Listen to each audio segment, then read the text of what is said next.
Hai, bertemu lagi dengan saya si pembelajar.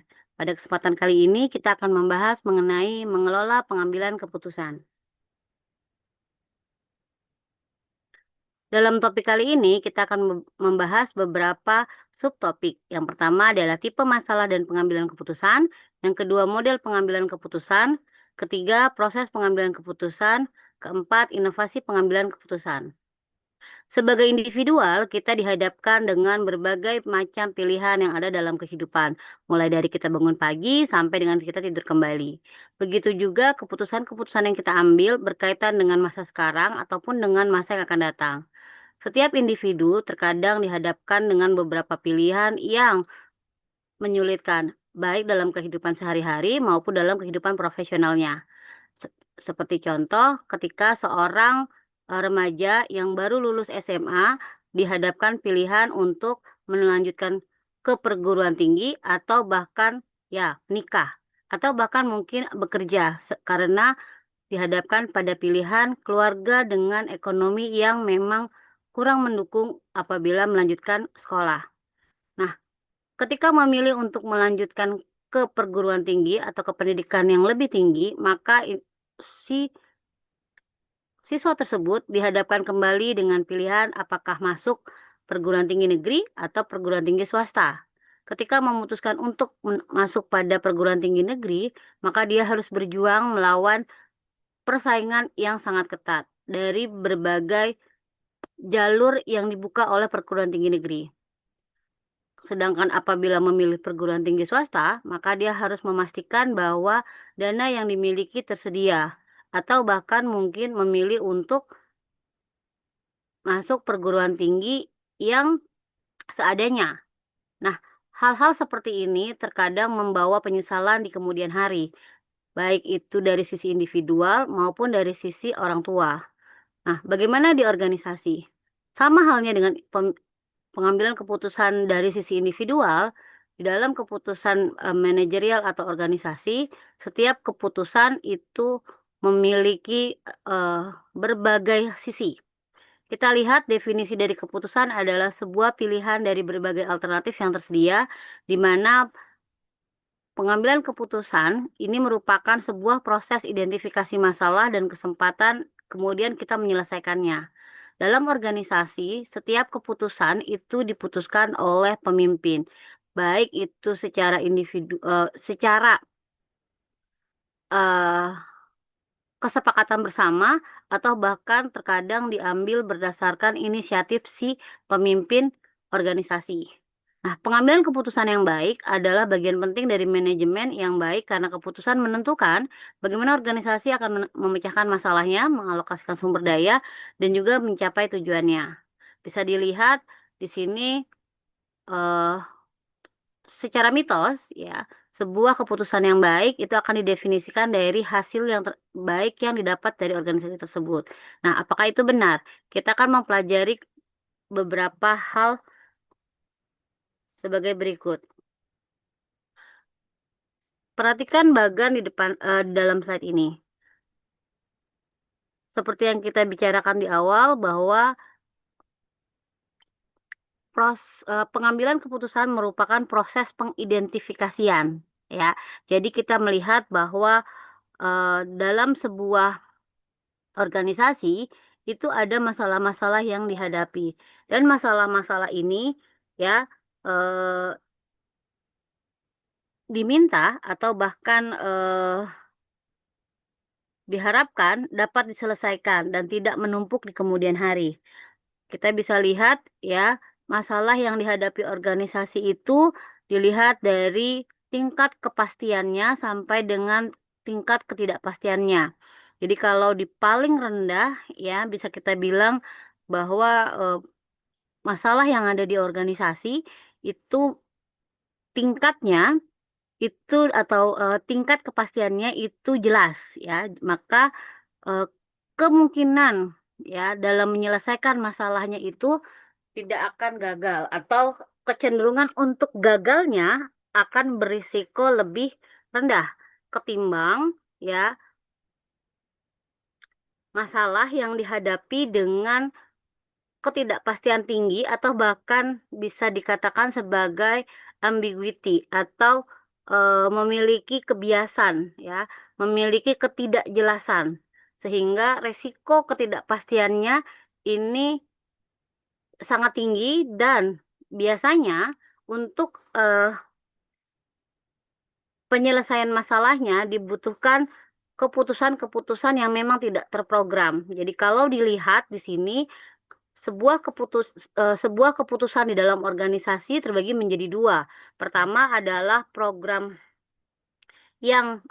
keputusan yang terprogram, artinya sudah jelas, sudah ketahuan input dan outputnya, sedangkan keputusan tidak terprogram ini merupakan keputusan yang sewaktu-waktu diambil karena terjadi masalah yang memang dihadapi oleh organisasi secara mendadak, secara tiba-tiba dengan ketidakpastian atau tingkat bias yang sangat tinggi.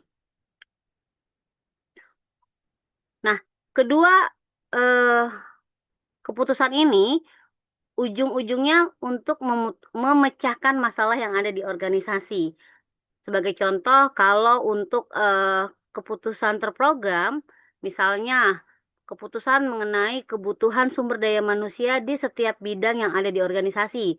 Sedangkan kalau keputusan tidak terprogram, misalnya adalah ketika terjadi suatu perubahan dalam lingkungan eksternal atau lingkungan global yang memaksa organisasi untuk berubah atau bahkan mengantisipasi atau menyesuaikan diri dengan keadaan tersebut, ya, pemimpin atau anggota organisasi perlu memutuskan secara cepat dan tepat sehingga masalah yang dihadapi dapat terselesaikan dengan baik.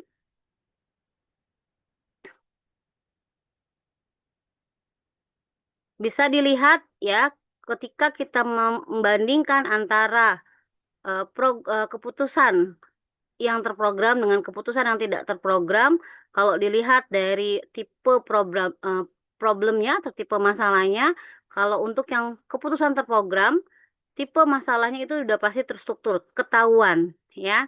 Sedangkan kalau tidak terprogram, maka dia tidak terstruktur. Dilihat dari level organisasinya, biasanya keputusan-keputusan terprogram ya itu berada pada level organisasi di low management atau middle management. Ya, sedangkan untuk keputusan tidak terprogram itu lebih kepada top management ya, karena mereka perlu memastikan bagaimana konsep dan juga strategi yang harus diambil sesuai dengan kondisi yang terjadi. Nah, topik berikutnya yaitu model pengambilan keputusan.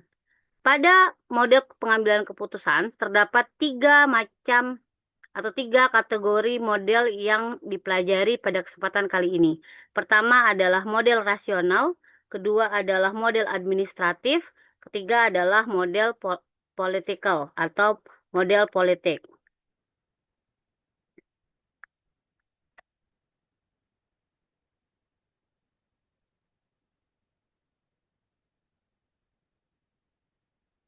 Yang pertama kita akan bahas model rasional atau dikenal dengan istilah klasik model. Model rasional atau klasik model ini merupakan ya salah satu model pengambilan keputusan yang ideal di mana pengambilan keputusan didasarkan pada pada asumsi rasional ya atas efek dan dampak ekonomi dari sistem manajerial dan juga kepercayaan. Jadi dilihat dari dampaknya, dilihat dari insting ya atau kepercayaan si pengambilan keputusan melihat dampak dan akibat ya atau bahkan efek ya dari keputusan yang diambil secara ekonomi. Nah, biasanya eh, pengambil keputusan menggunakan 4 asumsi berdasarkan beberapa hal. Yang pertama adalah pengambil keputusan itu akan menentukan atau bahkan menjalankan keputusan tersebut untuk memenuhi tujuan yang diketahui dan disetujui. Jadi probabilitasnya itu sudah pasti sehingga hasilnya sesuai dengan apa yang diharapkan. Yang berikutnya adalah pengambil keputusan ini akan berusaha untuk mengkondisikan bahwa keadaan tersebut memiliki tingkat kepastian yang bisa dibilang tidak sepenuhnya pasti, tapi bisa didapat berdasarkan hasil informasi yang dikumpulkan. Jadi ada apa ya, acuan ketika dia ingin memutuskan sesuatu. Yang ketiga, ini adalah penentuan kriteria dari alternatif-alternatif yang akan dievaluasi supaya hasil evaluasinya ini didukung dengan kriteria tersebut. Yang keempat, keputusan pembuat keputusan ya ini biasanya berpikir secara rasional dan juga menggunakan logikanya ketika menilai ya, kemudian mengarahkan atau bahkan menentukan atau bahkan mengevaluasi alternatif-alternatif yang harus dipilih sehingga keputusan akan lebih maksimal ya dalam memberikan dampak bagi organisasi seperti misalnya ketercapaian tujuan.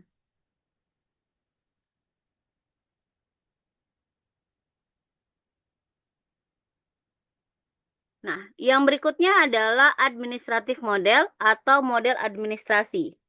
Ya, administratif model ini lebih pada proses keputusan, model keputusan yang deskriptif atau dapat dijelaskan, di mana biasanya manajer akan membuat keputusan yang eh, keputusan di kondisi yang kompleks atau yang rumit ya, dibandingkan dengan hanya mendikte ya bagaimana mereka mengambil keputusan. Jadi biasanya kalau di administratif model si pengambil keputusan itu dihadapkan pada situasi yang rumit ya, situasi yang bisa dikatakan tidak pasti dibandingkan dia harus memutuskan dalam kondisi yang memang dia pahami sepenuhnya. Atau bisa dikatakan dengan kata lain, tingkat kepastiannya seperti pada rational model, yaitu bisa dipastikan dengan adanya informasi-informasi yang dihasilkan. Maka dari itu administratif model biasanya cenderungnya memiliki rasionalitas yang terbatas ya. Kemudian dia biasanya eh, untuk bisa memuaskan ya para pengambil keputusan itu agak typically sulit ya, karena memang eh, pengambil keputusan itu memiliki informasi yang lumayan cukup terbatas atas situasi yang terjadi. Dalam administratif model, intuisi dan kuasionalitas itu menjadi bagian yang tidak terpisahkan. Artinya, feeling dari si pengambil keputusan itu menjadi salah satu yang memang menjadi pertimbangan. Ya, artinya karena feelingnya cepat, misal atau mungkin sudah pernah mengalami hal yang sama atau bahkan kondisi yang hampir mirip, ya, si pengambil keputusan akan serta-merta ya mengambil keputusan berdasarkan ya tadi pengalaman di masa lalu. Nah, yang ketiga itu adalah political model. Nah, kalau political model ini eh, lebih mengarah pada eh, keputusan-keputusan yang memang dilakukan untuk ya kondisi-kondisi yang tidak menentu atau kondisi-kondisi yang tidak terprogram sehingga perlu menjadi pertimbangan bagi pengambil keputusan untuk memastikan hasilnya sesuai dengan yang diharapkan. Nah, pada political model biasanya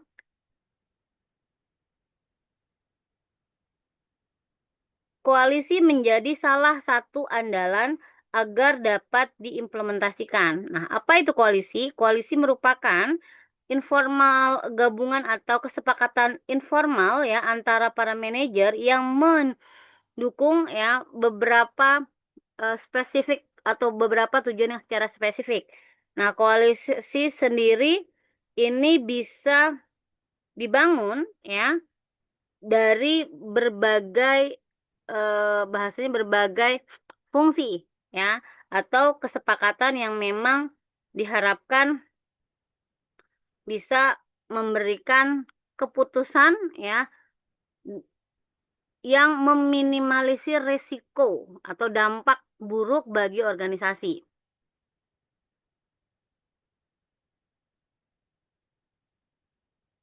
Koalisi juga bisa dikategorikan sebagai salah satu langkah yang bisa membuat para manajer ya atau manajer-manajer yang awalnya tidak memiliki ya hak memutuskan bisa berkontribusi dalam ya proses pengambilan keputusan tersebut. Ya, jadi mereka juga bisa berkontribusi untuk memilih ya mana keputusan yang paling tepat bagi organisasi. Ini adalah beberapa karakteristik model dari pengambilan keputusan. Ya, seperti tadi yang dijelaskan, kalau classical model atau rational model ini permasalahan dan tujuan yang jelas. Lalu ada kepastiannya, kondisi kepastiannya jelas. Lalu ada informasi lengkap. Kemudian ada pilihan rasional untuk memaksimalkan hasil. Sedangkan administratif model, masalah dan tujuannya yang tidak jelas, ya tadi dibilang di tengah ya. Kemudian ketidakpastiannya di level moderate, kemudian kondisi ketidakpastiannya bisa dibilang ya 60-70, sehingga terbatasnya informasi dan berpilihan-pilihan atau alternatif-alternatif dan juga hasil yang akan dicapai jika memilih alternatif tersebut. Keempat, karakteristiknya adalah pilihan biasanya dipilih untuk bisa memuaskan biasanya berdasarkan intuisi si pengambil keputusan ketimbang logiknya atau rasional logika atau bersifat rasional dari sisi pengambilan keputusan. Nah, untuk political model karakteristiknya dia pluralistik, artinya biasanya para manajer ini memiliki tujuan yang bertentangan. Namun di sisi lain ya ada tujuan yang harus dicapai. Sehingga kondisi ketidakpastian atau ambiguitasnya sangat tinggi. Maka guna berhasil dalam mencapai tujuan organisasi secara keseluruhan, maka model political atau political model ini bisa digunakan. Karena apa? Walaupun demikian, perlu disadari bahwa sudut pandangnya tidak konsisten. Karena tadi ya, masing-masing manajer memiliki tujuan personal masing-masing, sehingga informasi juga kadang jadi ambigu atau bias karena memang tidak ada satupun misalnya informasi yang anggap benar ya, sehingga apa? Sehingga terjadi tawar-menawar di antara anggota koalisi. Jadi artinya ada bargaining ya untuk memastikan misalnya hasil nanti akan seperti apa. Apabila mendukung akan jadi apa, apabila menolak akan seperti apa.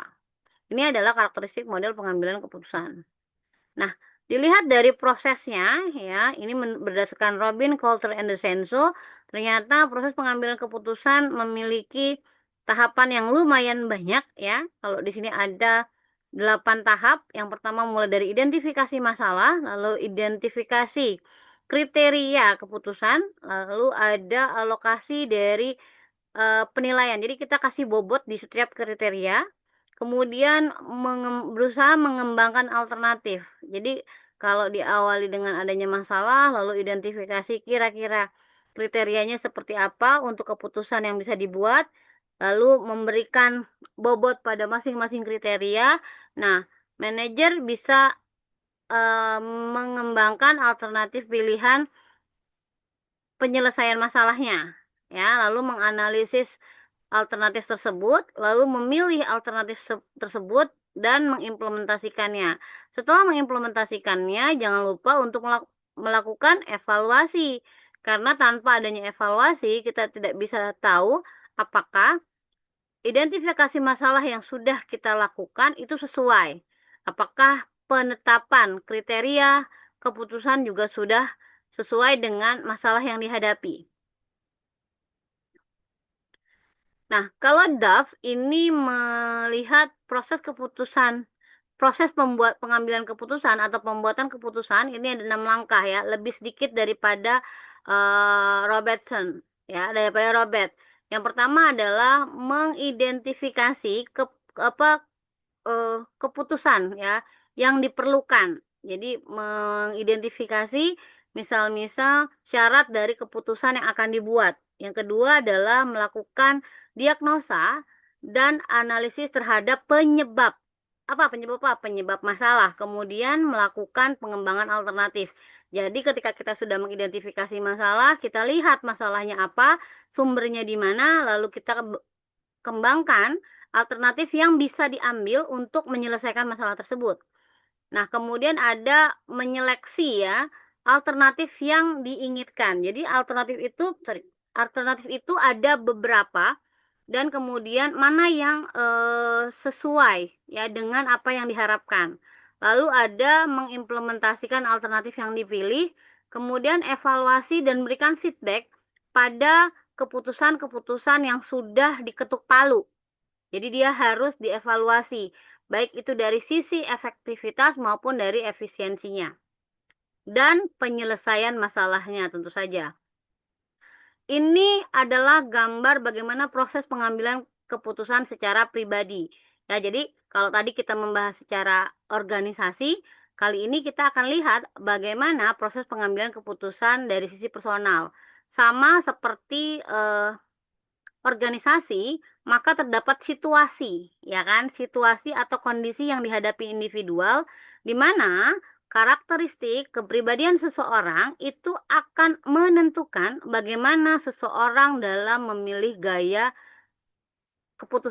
dalam gaya pengambilan keputusannya. Ya, kalau kita bisa lihat di gambar ini, misalnya situasinya terprogram ataukah tidak terprogram. Lalu apakah menggunakan model klasikal, administratif, atau bahkan politikal. Kemudian step-step apa saja yang digunakan untuk pengambilan keputusan. Nah, di sisi lain ada ya gaya keputusan personal itu. Misalnya ada direktif ya, kemudian apakah dia analytical, lalu apakah dia konseptual atau behavioral. Nah, ketika keduanya digabungkan, maka ini menjadi pilihan terbaik dalam pengambilan keputusan ya. Dan ini akan ada tesnya untuk kalian. Jadi kalian bisa menentukan apakah kalian memiliki gaya pengambilan keputusan di salah satu 4 alternatif ini. Nah, pada bagian yang terakhir, kita akan membahas mengenai inovasi pengambilan keputusan. Nah, pengambilan keputusan dalam sebuah organisasi tidak mudah. Melibatkan banyak orang, melibatkan banyak kepentingan, melibatkan berbagai jenis resiko, dan bahkan juga melibatkan sumber daya yang ada di organisasi. Nah, ada 6 langkah atau ada 6 pilihan yang bisa digunakan dalam melakukan keputusan atau pengambilan keputusan di organisasi. Yang pertama adalah dengan brainstorming. Ya, brainstorming itu adalah melakukan tukar pikiran, ya, tukar pendapat dengan pihak-pihak terkait di mana masalah tersebut terjadi. Misalnya kalau kita bicara dengan penentuan harga, maka yang diajak bicara misalnya ada bagian keuangan, ada bagian produksi, ada bagian logistik, ada bagian warehouse ya, kemudian ada transportasi, kemudian bagian pemasaran dan lain sebagainya. Nah, diharapkan dengan adanya brainstorming ini, setiap manajer bisa mengemukakan pendapatnya, bisa memberikan ya pilihan-pilihan alternatif atau pilihan-pilihan solusi ya yang bisa diimplementasikan oleh organisasi. Itu yang pertama. Kalau yang kedua, evidence based atau berdasarkan bukti. Nah, kalau evidence based ini biasanya keputusan dalam organisasi dibuat atau ditentukan berdasarkan fakta-fakta yang terjadi. termasuk di antaranya misalnya dokumen-dokumen tertulis, video, atau bahkan kalau dibilang itu misalnya kayak mau mengembangkan produk baru, oh hasilnya dilihat dari riset pasar, kemudian ada wawancara atau bahkan ada konsumen yang memang, memberikan ide untuk mengembangkan produk baru. Yang ketiga adalah divergent point of view. Nah, apa itu divergent point of view? Divergent point of view biasanya merupakan pikiran yang bisa dibilang berbeda dari kebanyakan orang. Ya, divergent itu berbeda. Jadi divergent point of view adalah melihat berbagai aspek ya pada masalah yang terjadi, kemudian eh, memutuskan berdasarkan langkah yang mungkin orang lain tidak pernah pikirkan, ya. Kemudian ada dalam keempat, biasanya ini kalau kita mau melakukan inovasi pengambilan keputusan, yang pasti adalah harus ya mengabaikan, kalau kita bilang mengabaikan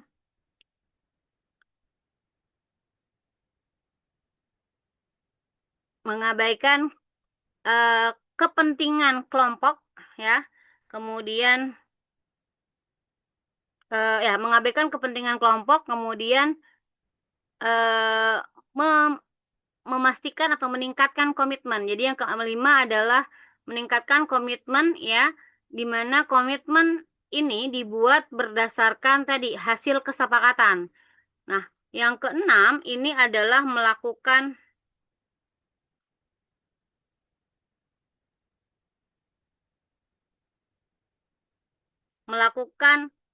premortem dan postmortem. Premortem itu merupakan pra, ya. Kalau kita bilang itu ibaratnya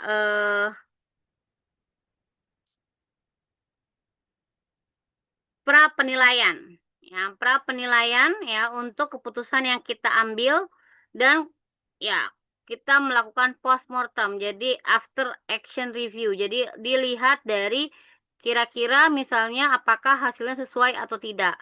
Nah, innovation pengambilan keputusan atau inovasi pengambilan keputusan ini bisa melalui 6 langkah ini, di mana masing-masing langkah ini fungsinya memastikan bahwa keputusan tadi itu sesuai dengan apa yang diharapkan dan memecahkan masalah yang memang membutuhkan solusi tepat, ya, efektif dan efisien.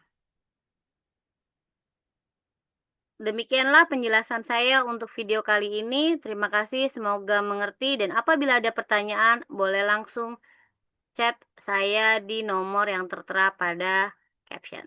Terima kasih.